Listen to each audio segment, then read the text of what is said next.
ആശാവർക്കർമാർക്ക് 2100 രൂപ വീതം അധിക ഓണറേറിയം പ്രഖ്യാപിച്ചും സമ്പൂർണ്ണ പാർപ്പിട നഗരത്തിന് മുന്തിയ പരിഗണന നൽകിയും മണ്ണാർക്കാട് നഗരസഭയുടെ 2025-26 സാമ്പത്തിക വർഷത്തെ ബജറ്റ് 82,03,29,000 രൂപ വരവും 81,07,17,507 രൂപ ചെലവും 1,78,55,000 രൂപ നീക്കിയിരിപ്പുമുള്ള ബജറ്റാണ് വൈസ് ചെയർപേഴ്സൺ കെ പ്രസീത അവതരിപ്പിച്ചത്. നഗരസഭയെ സമ്പൂർണ്ണ പാർപ്പിട നഗരമാക്കി മാറ്റുന്നതിന് നിലവിലുള്ള PMAY ഭവന പദ്ധതി ഗുണഭോക്താക്കൾക്കും ഭവന നിർമ്മാണം ആനുകൂല്യം നൽകുന്നതിനായി 4 കോടിയോളം രൂപയാണ് വകയിരുത്തിയിട്ടുള്ളത്. കഴിഞ്ഞ ബജറ്റിലും പദ്ധതിയിലും ഉൾപ്പെടുത്തിയതും ഇതുവരെ പൂർത്തീകരിക്കാനാകാത്തതുമായ ഓഫീസ് കം ഷോപ്പിംഗ് കോംപ്ലക്സ്, വാതക ശ്മശാനം എന്നിവയ്ക്കും തുക നീക്കിവച്ചു. നഗരസഭാ ഓഫീസ് കെട്ടിടം, ബസ് സ്റ്റാൻഡ് കെട്ടിടം, ഷോപ്പിംഗ് കോംപ്ലക്സ് നിർമ്മാണത്തിനുമായി 18 കോടി രൂപയും വാതക ശ്മശാനത്തിന് 1 കോടി രൂപയുമാണ് വകയിരുത്തിയത്.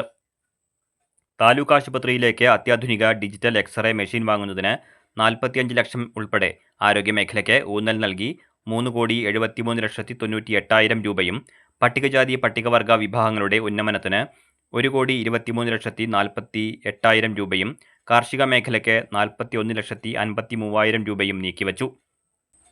സ്ത്രീ ശാക്തീകരണം, വയോജനക്ഷേമം, ലഹരിവിരുദ്ധ പ്രവർത്തനങ്ങൾ, കുട്ടികളുടെ വിവിധ മേഖലകൾ എന്നിവയ്ക്കും മതിയായ പരിഗണന നൽകിയിട്ടുണ്ട്. കറുപ്പ് നിറത്തിന്റെ പേരിൽ അധിക്ഷേപിക്കപ്പെട്ട ചീഫ് സെക്രട്ടറി ശാരദാ മുരളീധരന് ബജറ്റ് അവതരണ വേളയിൽ അംഗങ്ങൾ പൂർണ്ണ പിന്തുണ പ്രഖ്യാപിച്ചു. അതേസമയം ബജറ്റിൽ പ്രധാന തീരുമാനങ്ങളൊന്നുമില്ലെന്നും ആവർത്തനങ്ങൾ മാത്രമാണെന്നും ഇടതുപക്ഷ കൗൺസിലർമാർ ആരോപിച്ചു.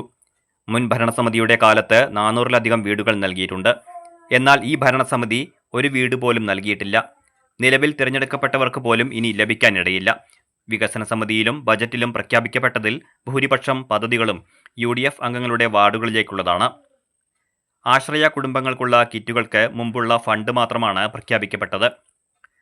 ആശാവർക്കർമാർക്കും അംഗൻവാടി വർക്കർമാർക്കും 5,000 രൂപയെങ്കിലും അധിക വേതനമായി അനുവദിക്കേണ്ടതാണെന്നും കൗൺസിലർമാരായ TR Sebastian, K Mansoor, P Vatsalakumari, CP Pushpanand, Ibrahim എന്നിവർ പറഞ്ഞു. ഇപ്പോൾ പ്രശ്നമൊന്നുമില്ല എന്നുള്ള രൂപത്തിലാണ് അവസാനിച്ചത്. അപ്പോൾ നല്ല കാര്യങ്ങൾ ജനങ്ങൾക്ക് ചെയ്യാനുള്ള ഒരു അവസരമാണ് ബഡ്ജറ്റ് പോലുള്ള പ്രഖ്യാപനങ്ങൾ എന്നാണ് നമ്മൾ മനസ്സിലാക്കുന്നത്.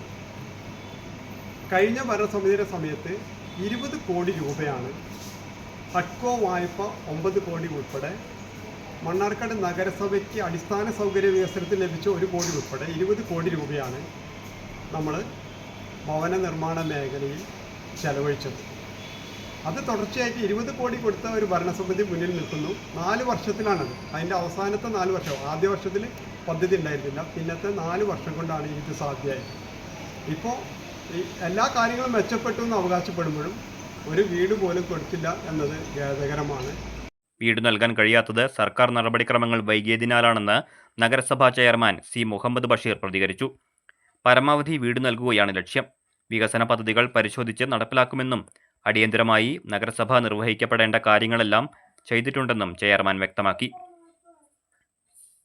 യോഗത്തിൽ നഗരസഭാ ചെയർമാൻ C. മുഹമ്മദ് ബഷീർ അധ്യക്ഷത വഹിച്ചു.